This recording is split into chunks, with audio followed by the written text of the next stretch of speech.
This week on episode 338, we're covering one of the most important and successful U.S. labor strikes, the Toledo Auto Lite strike of 1934, which we think is a good transition from the show that we've been doing to the show that we will be doing. So, Rachel, let's talk about the situation as it unfolded in Toledo. Specifically, we're going to be talking about the April 12th to June 3rd, 1934 strike with peak action in the final days of May, but there is some background that we need to get into first so that people understand how this very important strike came to pass and how it unfolded. The crux of the matter at the end was that 10,000 AFL union strikers and their allies battled against Electric Auto Lite auto parts maker and 1,300 Ohio National Guard plus assorted local law enforcement and private security. The AFL was trying a new approach of quasi-industry level unionization to feed auto workers into member craft unions. So, Rachel, I know that we've talked on past episodes about the distinction between craft unionism and industrial unionism and this struggle to figure out how to unionize entire supply chains of companies that owned significant parts of some particular sector so that they weren't struggling to just go out on their own. So could you walk us through what the approach was that the AFL was taking in 1934 in the auto industry in places like Toledo, or in this case, the auto parts industry, to try to unionize this, even though they were still not leaving their craft unionism approach that focused on those individual specific occupations within an industry? Right. And the source for this segment is from an oral history called I Remember Like Today, the Auto Lite Strike of 1934, an oral history by Philip A. Korth and Margaret R. Beagle, which was published by the Michigan State University Press in 1988. So federal labor unions appeared in the AFL well before 1933. It was produced by the debates between craft union advocates and industrial union advocates. The Federal Labor Union provided the structure to organize entire industrial plants or complexes. During the initial organizing period, all workers, regardless of skill or work assignment, would be recruited into a single federal labor union chartered for a particular plant or factory system. Once organized, workers would be assigned to new or existing locals of the appropriate craft international. So in particular to this Autolite factory, there was initially relatively little union membership within Autolite, but the few union members who did work there worked in key sectors like the punch press room that made the assembly line parts itself, and thus they had the maximum ability to shut down all production. There was an initial strike in February for union recognition, and it almost failed in February. They were only saved by solidarity from the strikers from other unrelated companies who were part of the same union drive within the local industry. The April strike struggled similarly because about half the Autolite workers had never been substantially brought into the new union and simply went to work as usual initially. In Toledo, as part of this wider union drive across the local sector, the AFL had managed to start unionizing the various different worker types at Autolite and its subsidiary companies, which allowed for a single temporary industrial union to keep generating dues even if some of its members at one corporate entity were to go on strike, but the others were to remain working without undercutting itself. In February, as Rachel just noted, there was a smaller precursor strike for 5 days by a dozen workers to force management to the table for initial recognition, but no contract appeared, eventually leading to the second strike. Now, as we've talked about on previous episodes, it is certainly true that the AFL, the American Federation of Labor, their leadership level approach remained very cautious to the point of explicit anti-radicalism under the leadership that they had in 1934. However, FDR was willing to negotiate for labor peace and intervene in situations like what ended up happening in Toledo. And that gave some of the more radical members of the AFL, some of whom would, as we know, later split off to form the Congress of Industrial Organizations that was more in favor of the industrial unionist approach than the AFL was. But this gave them some amount of leverage. That's one of the key things that we need to understand about the 1934 strike and the general wave of labor militancy that was happening in 1934 is what role FDR specifically and the New Deal was playing at the time. So, Rachel, could you talk a little bit about the legal context in 1934? Yeah. So the year before, FDR had signed the National Industrial Recovery Act, or the NIRA, and in Section 7A of this, it it enshrined a federal right to outside unionization for the very first time. This part did get struck down by the Supreme Court, but that did not happen until 1935, which is after the events in Toledo already unfolded. Before the 1933 law, many employers basically contended, with some support from the courts, that unions were monopolies of the labor market and illegal under antitrust law. The Wagner Act in 1935 replaced the failed 1933 law with further union provisions. So that's the legal environment in which this strike takes place. All of a sudden, unions are explicitly encouraged, favored, and authorized by the federal government for the first time. But there's also a specific context we need to understand about Toledo within the broader Great Depression that was happening at the time. Toledo had been especially hard hit by the Depression, with local industry failing, local banks collapsing, local government in mass layoffs, including the police, as we're about to talk about, and local unemployment was at 70%. I believe that it was a much, much lower double-digit percentage, well under half, that was broadly unemployed in the country as a whole. So there's two pieces of context that we need to understand about Toledo specifically beyond what I've just said. So Rachel, could you talk a little bit about the executive leadership and the budgetary situation in Toledo when this strike broke out? Yeah, so Toledo's mayor at the time, Solon T. Klotz, was a former socialist, and one of his allies among municipal workers was one of the local leaders of the AFL unionizing push. And also, because there were these local layoffs in the government and the local industry was failing, there were a whole bunch of recently laid off city police officers. And these officers actually kind of sided with labor in the initial skirmishes. They refused to work private security against the picketing strikers, and they also refused to be deputized by the county sheriff. The courts struggled to break up the pickets because there were too many people during mass arrest attempts, and anyone who's not in leadership who's actually arrested was bailed out within the same day due to being over capacity, thereby defeating the purpose of arresting them to keep them off the picket lines. All right, so we now arrive at the beginning of, almost to the beginning of this strike in April. This is the second attempt to strike at Lite, auto parts manufacturing company in Toledo. And we have the two key pieces of context. First, we have that this is a relatively favorable executive leadership from the city government. Second, that the city government had been forced by the budgetary constraints of the Depression to lay off significant numbers of police officers, and that this had created a situation that was unusually favorable toward labor unrest and labor militancy. And we now arrive at the third point, which is to get back to that potentially very explosive unemployment at 70%, according to some sources. This could have potentially been disastrous for the strike and instead worked in its favor, which is very unusual, I think, in much of American labor history. The newly formed American Workers' Party, a short-lived and tiny political organization formed in 1933 and dedicated to democratic and Americanized Marxism, as opposed to the Soviet-aligned Communist Party USA, had spent a great deal of effort locally organizing the unemployed into the Lucas County Unemployed League for about a year, so that jobless workers in the Toledo area would not only refuse to work as strikebreakers, but also would have their own voice in representation in local matters. As the second strike by Autolite workers struggled to get off the ground over the course of April of 1934, especially without strong support from AFL leadership, the Unemployed League unexpectedly stepped into the picket line to pick up the torch. A court injunction attempted to bar them from surrounding the plant, but they insisted on their right to peacefully mass thousands of unemployed picketers in support. They also picketed the court and packed the courtroom to prevent any further action from being taken against them. Autolite had hired private security and purchased its own supply of tear gas and vomit gas for eventual use on the crowds, and the police were increasingly, as Rachel just said, viewed as unreliable and even potential allies to the picketers because of the uncertainty of their own position within the city budget.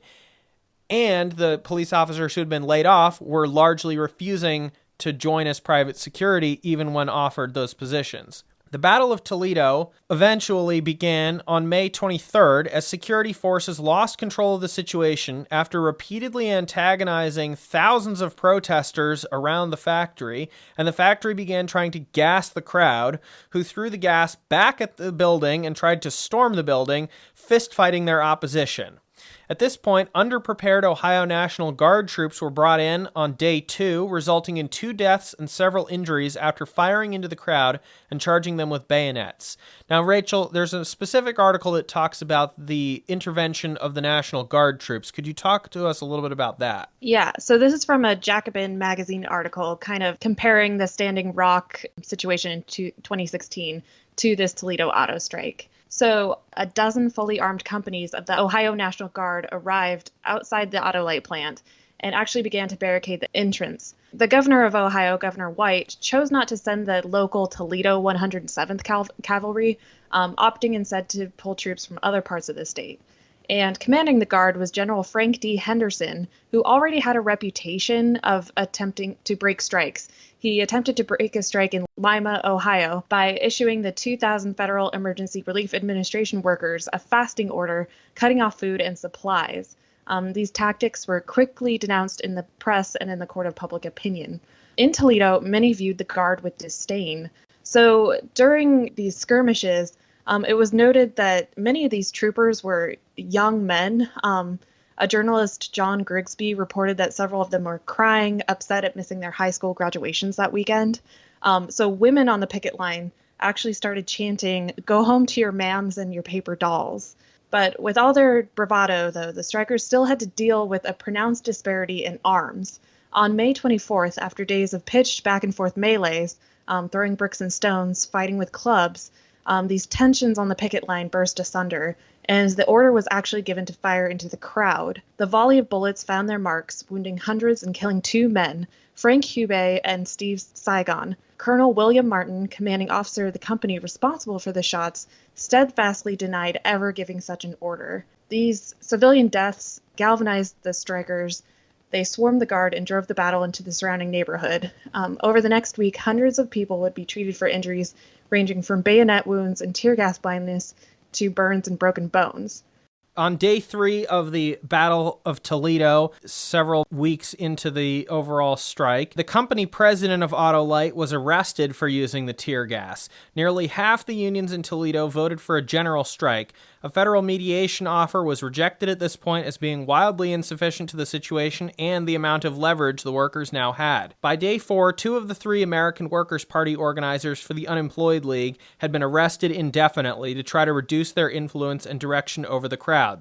The National Guard tear-gassed a 6-block neighborhood to break up the remaining several thousand demonstrators on site. More than $3,500 a day in public money was being spent to feed, house, and pay the deployed troops. At the same time, tear gas permeated considerable swaths of the city. Entire neighborhoods petitioned the mayor and the governor for the Guard's removal. Union leaders accepted federal mediation and arbitration only as long as the factory remained closed for the duration this time, unlike after the precursor strike in February, although the company tried, ultimately unsuccessfully, to also organize a company union at this point to complicate talks. On day 5, resistance petered out in the 8 blocks around the factory, and the unions in Toledo continued talking to each other in the subsequent days and kept building further support for a potential general strike. This prompted the governor of Ohio to consider martial law before instead withdrawing most of the National Guard troops under federal instruction. The removal of the National Guard was the beginning of the end for the anti-union forces. The negative publicity stemming from the shootings, as well as the burgeoning Teamster strike in Minneapolis, forced Roosevelt to press for a speedy resolution. 85 unions were on the brink of a general strike, and on June 1st, there was a peaceful torchlight march of 20,000 union workers. But key unions and other ongoing negotiations with their own managements began to get significant pay increases to buy off of joining the general strike. The Autolite workers themselves reached a deal with their own company pretty quickly at this point on June 2nd and ratified it on June 3rd. Local 18384 emerged from the strike with a qualified victory, winning many of its demands, including a 5% raise and seniority recognition. As for the city as a whole, the untrammeled use of force left an indelible mark on its psyche. By June 6, under pressure from the federal government, the company had rehired every previously striking worker in order to keep the peace. There was another 20,000-strong demonstration on June 9th to celebrate victory. Over the next year, Toledo unionists continued to organize auto industry workers, including a successful strike at Chevrolet, and eventually became Local 12 of the newly formed United Auto Workers.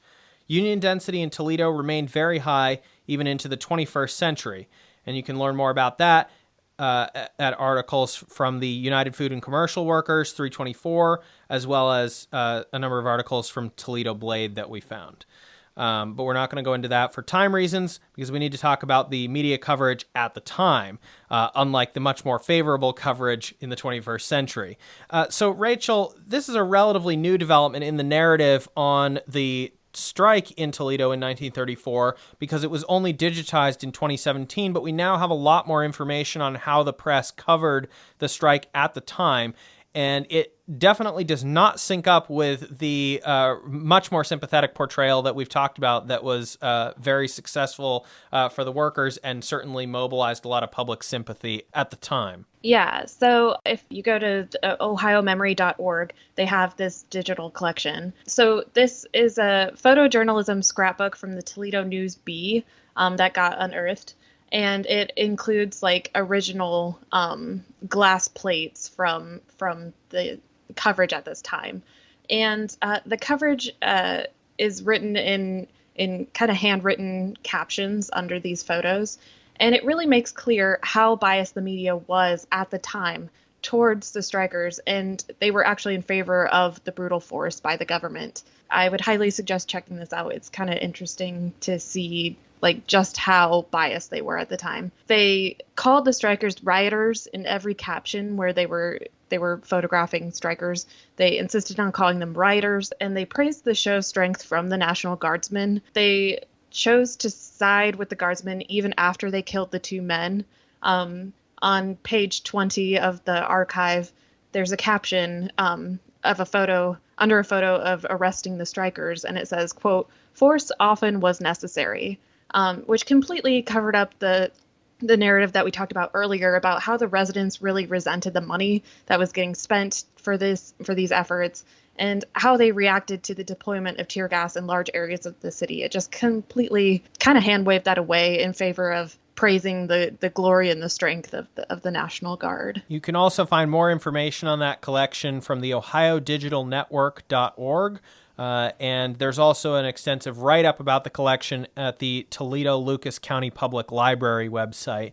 And as usual, we'll have all of the links to all of these sources at arsenalfordemocracy.com when this episode, number 338, goes up on the website. So, Rachel, before we close out here this week and close out for our time at WVUD, one of the things that you and I both noticed while we were researching this topic is that this is often referred to as one of the three most important strikes in American history. It's also notable in that it was, while it wasn't, a smashing success on what they won in the contract, overall, it was a pretty enormous success for labor. Is this something that you had ever heard about before? Because I don't think I had ever heard about this until right before we started researching for this episode. Yeah, I had never heard of this before. And so it's kind of interesting that it's touted as this huge labor strike, and it just really isn't heard about these days at all. And it's certainly an unusual one, because you've got not only the massing of, as many as 20,000 demonstrators at various points multiple times in the course of these events, but also that mobilization of the unemployed in favor of the strike, in fact, keeping it going when it was on the verge of failing, as well as the police being relatively sympathetic because they too had seen significant cuts to their funding and personnel. Yeah, I think that unemployed organization is definitely huge, and something we'll have to think about. During this pandemic, we've definitely seen unemployment go up. People are looking for work, and I think it's really easy to lure people in when they're hurting into anti-labor industries or movements. And so I think that's something that we can definitely take from this and apply it to the present. All right. Well, Rachel, thank you so much for joining me here on this episode and for being with me on WVD for quite a few years now. Thanks, Bill. It's always been a pleasure.